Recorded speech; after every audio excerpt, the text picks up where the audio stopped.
welcome everybody to the glorious episode of Student Body Rights USC podcast. I'm your host Dwayne Douglas, and as always, I am podcasting on the beautiful shores of the Pacific Ocean. Beautiful day out here in Southern California. PORSPR is my Twitter handle. So check out me and all this stuff going on. We have a big show stuff planned next week.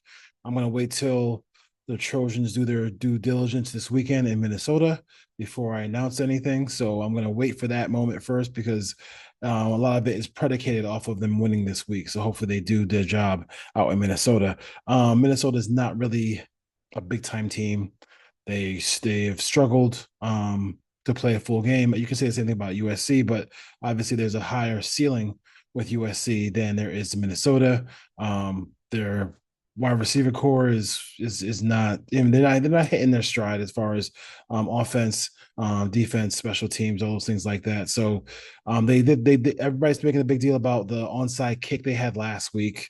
That's not really a big deal to me because when you're putting yourself in a game situation, and that game situation is we need an onside kick to beat somebody to beat Michigan in the big house. That's not gonna that ain't gonna do it for you. That ain't it as far as that goes. Max Brosmer is their quarterback. Kind of struggles on film. He is a guy who looks like inside the numbers he's okay, but then when you have to have him go outside the numbers, that's where he struggles. So I would look for Danton Lynn to do his due diligence there. They don't really have they have an okay running game. It's not special. They're just not a really good offensive team. I think that's the biggest thing. PJ Fleck, at some point in his career was a hot name, maybe to come to USC. What he does there is it looks like he might be could possibly be on his way out with a really bad season. I'm not a guy who's proficient. I learned everything I need to know this week about the Golden Gophers, and then I just erased it after the game's over. As far as the Golden Gophers go on defense, they're ranked so highly on defense. It's crazy, but when you look at the fact that they haven't really played any great offensive teams, especially great passing offenses, they played Iowa, they played Michigan. Those teams really don't throw the football, so their passing numbers are going to be inflated. And even some of the good job by some of the Golden Gopher content creators and shows. They mentioned that as well. That they haven't played an offense like this in a while. So or actually all season. So I think this is a game where USC can kind of flex a little bit and win this game. I think the one thing I like about this USC team is that they are focused.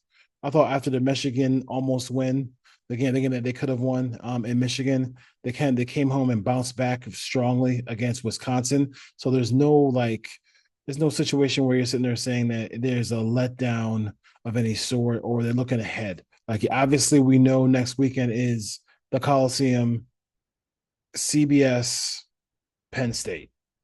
James Franklin. Like we know that game is coming. So that game is on the schedule. We circle that all year. So we'll see if USC can win that game. But first, they have to win this game first. It's very, very vital and important that they win the Minnesota game first before we look forward to Penn State.